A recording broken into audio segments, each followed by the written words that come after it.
franchise. I respect, as we say bye to you, Ian, and hello to Peter Schrager, that he cares deeply. You can tell that he cares. A bit of a weird move. What did you make of it? A bit of a weird move. I thought it pits Baker and his fans, because he does have a fan base, and puts a sympathetic piece to it against his current employers. And you can say, well, they did that. That's business. That's how hey, if Deshaun Watson doesn't get traded to the Browns, where are we? And then we're in an even weirder spot.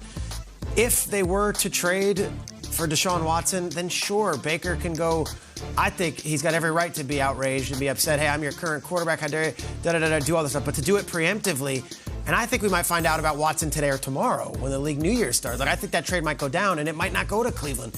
What position did you put yourself in with the rest of the team, especially during negotiations for potential contract extension? So you could say he's got every right to. You could feel one way. To put it publicly, though, and do this sappy, teary-eyed goodbye to Cleveland, but it's not goodbye, but maybe it's goodbye, and I'm just saying, and I don't know. It puts the attention on Baker this morning in a way that I don't think he necessarily needs to have on him. It makes him open up to criticism. It makes him look like there's someone who's seeking the sympathy of others when he might have gotten that naturally through the situation. This was a very awkward spot for him to be put in, and I think everyone empathizes for what he's going through right now because, to Ian's point, they're not talking to them. They offered 3 first-round picks for Deshaun Watson. Yeah. That has already been offered. They're not even getting in the room unless they're offering that to Houston.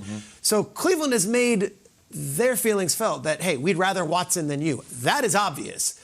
But for Baker then to proactively and I guess preemptively put out this statement before the deal is done, I can only imagine at 4:01 today if Deshaun Watson's traded to the Saints, where are we at? And was that message needed? Couldn't we have just had some conversations after the fact? This is Baker. This is Baker. This is Baker. This is what they drafted first overall, and kind of the reason why John Dorsey took him first overall. He likes that kind of stick. But I think it puts everyone in a far worse position than they were even after they have met with the Texans. Yeah, I don't think we should be surprised by Baker doing this, right? I mean, this is the guy that planted the flag in the field. This is a guy that's always worn his emotion on the sleeve, and he's always said what he thought and didn't care what anybody thought about where he wore his hat, forward or backwards, and what he said and what he did. Right. But I will say this, Schrager, you bring up the great point about this isn't like the Browns were doing their due diligence on a free agent quarterback. And, hey, we're going to bring somebody in, and we've got to make sure that we do everything we can to set the franchise up, in case you're not here, or in case you're hurt. They had to offer the trade, and get permission to go talk to him. And then you find out, if you're Baker Mayfield, that, the owners and the brass and everybody, they got on a private jet and flew down there to meet with Deshaun Watson after he had his debriefing for these lawsuits that are still going on. They're talking to him right now. So I don't blame Baker one iota right now when this is going on. And former #1 overall pick, when you look at Cleveland Browns, they've been desperate for a quarterback to win a football game, win an important football game. And Baker Mayfield finally delivered on that. So, look, I'm not saying the Browns owe him anything, but I also will say this. Baker, I love that he's staying true to who he is. Look, he's not worried about perception. He's not worried about, look, do people really care about me? Do they like me? I like the fact that he got in front of it and thanked the Cleveland Browns fans. Something's happening here. Somebody had to tell Baker something in order for him to publish that and to come out with it, because once you've outed it like that, yeah, you're right, Peter.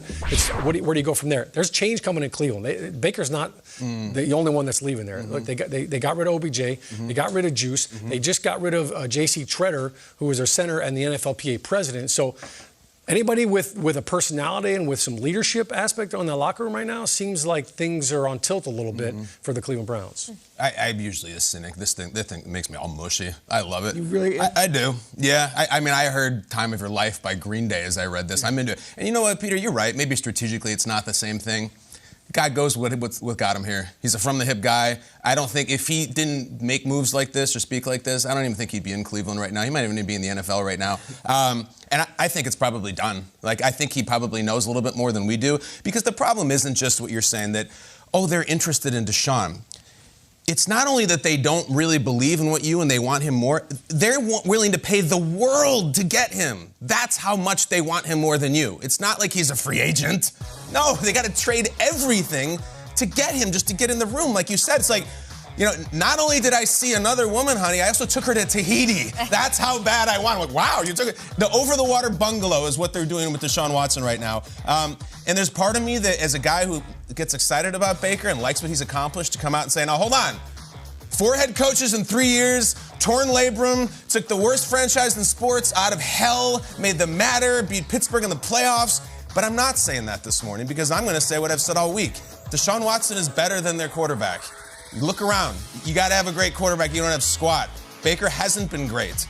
Any team that is not thrilled with their quarterback situation and what they're paying him should look at that guy right there. He's better. So I do like Baker, and I like that he did this, and that makes me like him even more. He told Cleveland, I love you. No one tells Cleveland that ever.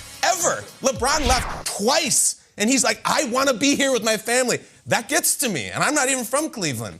I wish the football was better, because there's this guy out there who's amazing, who will probably be better than Baker, and I don't blame the Browns for going to look at him. He's one of a kind. Baker's kind of Baker. Is there room for him in the league if it's not in Cleveland? Is that was part of his strategy to sort of appeal to the fan base? You're saying he doesn't care. He deeply cares. That's all I got from this message, is that we might think, like, I could not disagree with what you said more. He doesn't care what people think about him. He doesn't care. This was an emotional response to this happening. That's all that this is. This is, if anything, if there's any good in this message, because it's obviously out there too early, this reminds me of when we were all hungover and we came into a show the day after Thanksgiving, and there was a Instagram post by Jimmy Garoppolo. You guys remember this? Yeah, sure. And it was him, and we were like, is this? And it came out that he was hacked. We're like, or were you emotional about potentially being, do you remember this? Yeah, he was the with the only other Patriots at the time. time. Absolutely. Only other time that I remember this happening, and it was the Patriots. And where did they say he was getting? He's just like, it's dealt been to? real, Boston. I'm out of here. He sends like a goodbye, farewell, a very, I don't know if he had too much tryptophan, a little too much whiskey the never night got the before, answer. but it gives me tones of that, and that to me, Peter, is just an emotional response, which I do like seeing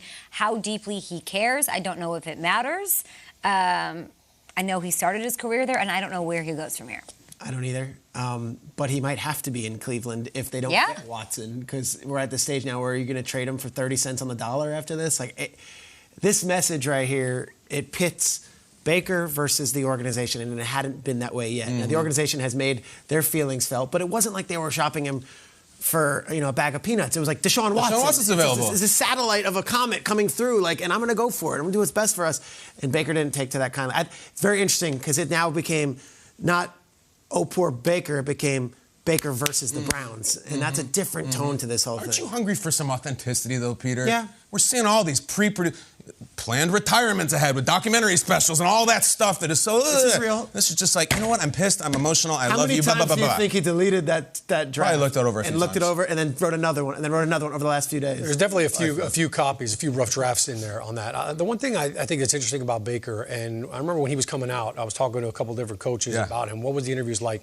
The one thing that everybody said about Baker coming out was, man, the locker room loves this guy. Like, the huddle loves the guy. Like, he's everyone's favorite. So all of a sudden he goes to Cleveland. I'll never forget when Odell Beckham Jr. goes to the Browns via the trade. Yeah. And he's raving about Baker Mayfield, talking about how good his arm is. Man, this guy's arm is live. And people thought it was shade on Eli, but it was really OBJ just pumping up his guy and really like it. I mean, Baker in the locker room, that's why it must have been really hard for him to send that note out, not just to the fans, but now all of a sudden, like, you may not be in that locker room again. You know, that's tough. That's tough for players to see guys go on like that. But what happened to Odell and Baker? It didn't end well. Odell's I don't know where you're. I don't see what you're seeing. I'm seeing players leaving. I'm not seeing. Are there tweets from players responding to this or saying Baker should be the guy? I don't know, over but Deshaun? I've never heard anybody say anything bad about Baker from a teammate. You hear it from the media, and there's beef with all that stuff. Have you heard a player come out of the locker room and say, "Man, Baker's a handful. We don't like that guy"? No, I haven't heard anybody.